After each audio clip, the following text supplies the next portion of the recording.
I have shown several smartphones, from cheap smartphones to smartphones with the best specifications and technology, to help you choose the ideal smartphone for you. But today, we'll see the specifications of a smartphone with a lot of potential. But first, subscribe to the channel because I bring new products every week. Let's see the specifications of this smartphone. This is the Honor X8c. It has a 6.7-inch AMOLED screen at 120 Hz, resolution of 1080 by 2412 pixels with a ratio of 20:9.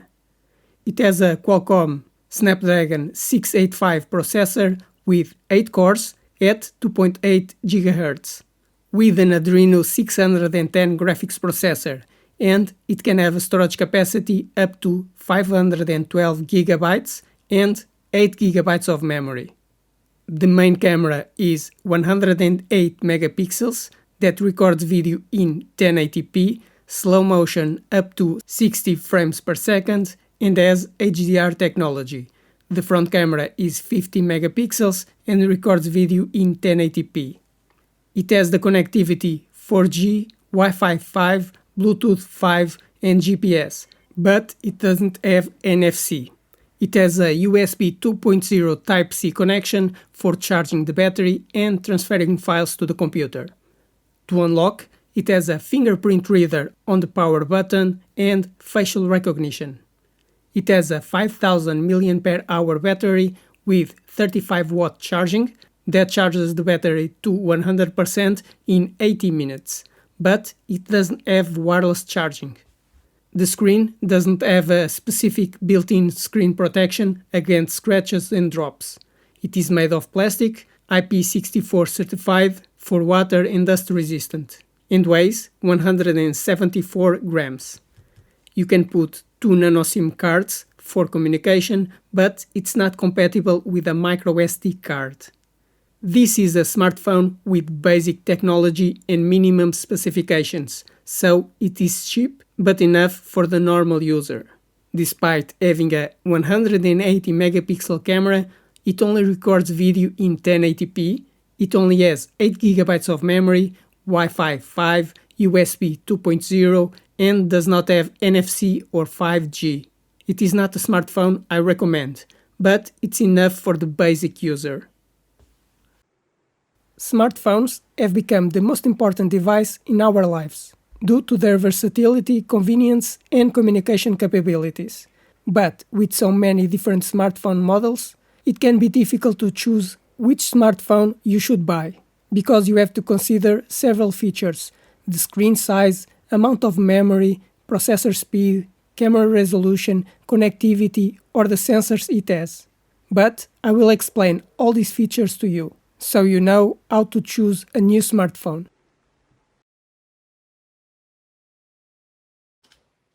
About the screen, you can choose the size of the screen.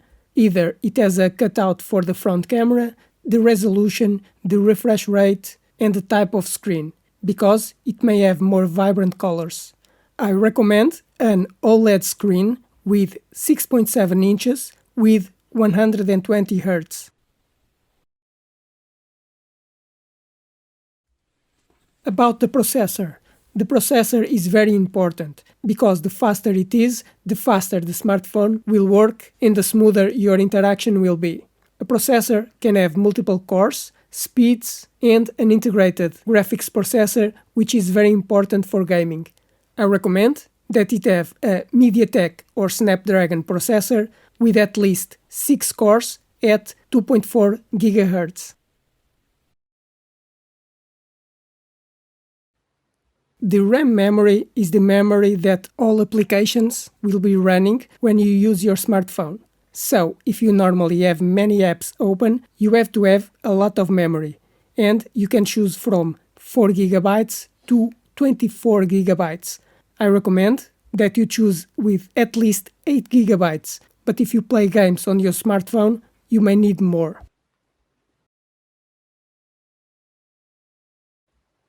The internal storage is for storing all files, applications and operating system. A smartphone can have between 64 GB and 1 TB of capacity. I recommend choosing a smartphone with at least 128 GB, but if you record videos and take a lot of photos, you should choose with 256 GB. But if you have a lot of files and movies on your smartphone, you may need even more capacity.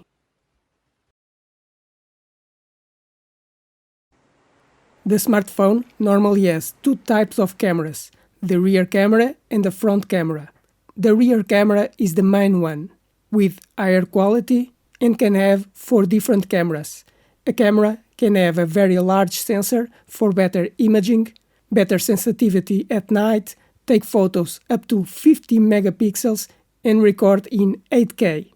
I recommend that you choose a camera that records videos in at least 1080p and captures photos in 12 megapixels.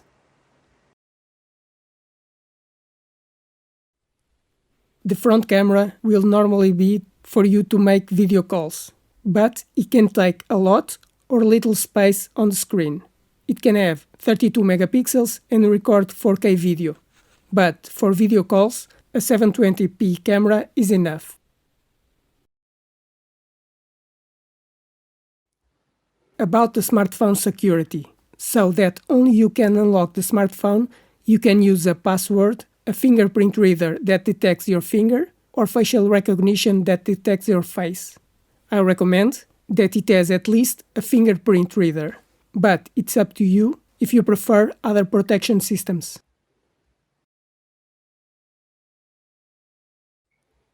About wireless connectivity, the smartphone is connected to the internet using mobile data or Wi-Fi. Currently, 4G and 5G are the most common, but 6G will be the next generation. To connect to Wi-Fi, you can have Wi-Fi 5 with speeds of 3 gigabits or Wi-Fi 6 with 9 gigabits, and Bluetooth for communicating with nearby devices. I recommend that you choose a smartphone with 5G communication, Wi-Fi 6 and Bluetooth 5. But a smartphone can also allow compatibility with other cards, because a smartphone can have 2 SIM cards for mobile communication, but you can also put a microSD card to expand the storage capacity. The smartphone has at least 1 nano SIM card, but if you need to expand the storage, you can also put a microSD card.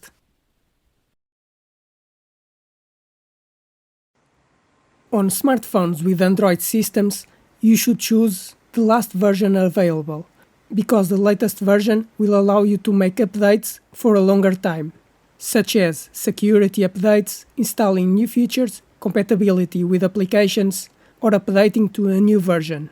That's why I recommend that you buy a smartphone with the latest version available of the operating system.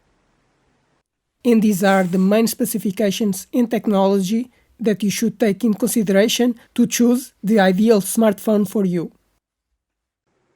I hope you enjoyed this video and it helped explain the specifications of a smartphone to choose the best smartphone for you. But now, subscribe to the channel because I bring new products every week, like the video to help the channel grow, and if you have any questions, write in the comments.